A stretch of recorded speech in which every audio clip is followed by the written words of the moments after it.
Anthropic doubles down. So this week's news has been yet again quite a show, with Grok 4.2 dropping, Quen releasing 4 new models, OpenAI releasing GPT 5.4, and Google releasing Gemini 3.1 Flashlight. All very strong models for sure. But the major theme this week? Yeah, again, it's still Anthropic and their dust up with the Pentagon. So let's get to it and break down all of the major bullet points in this Anthropic Pentagon saga over this past week. First off, reports emerged that the United States military has been using Claude central to its current campaign in Iran via Palantir's Maven platform, which is pretty ironic after all of the stuff we talked about last week. Next, Anthropic CEO Dario Amodei issued a 1,600-word internal memo to employees last week, which was subsequently supposedly leaked, and it essentially criticized the Trump administration and their handling of AI safety and procurement, and had some, let's just say, not so wonderful language about the president.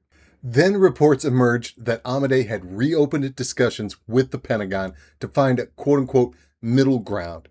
But the Pentagon quickly refuted these claims on an X post, stating emphatically that there is no active Department of War negotiation with Anthropic. And then on March 4th, the Pentagon formally notified Anthropic it was being designated a supply chain risk to national security. Again, a completely unprecedented move. No major domestic company has ever received this classification by the U.S. government. They've just historically only given this type of classification to foreign adversaries. And then on March 5th, the Department of War publicly confirmed the designation as being effective immediately, effectively barring any government contractor from using Anthropic technology in work for the United States military.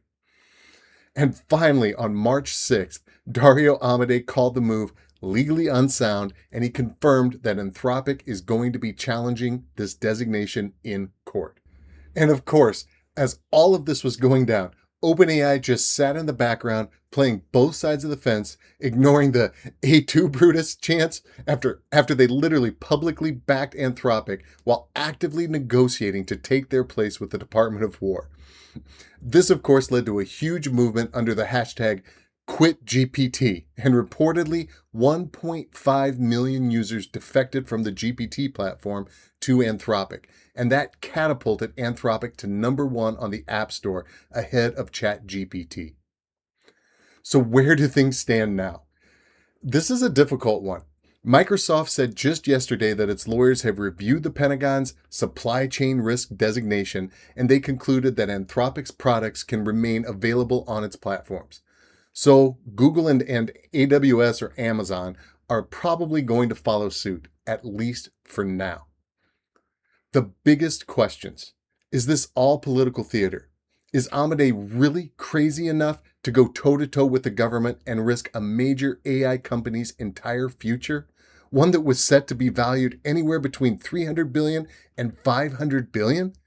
Or does he have some master strategy here that we just don't see? Is OpenAI going to win back the windfall of lost customers?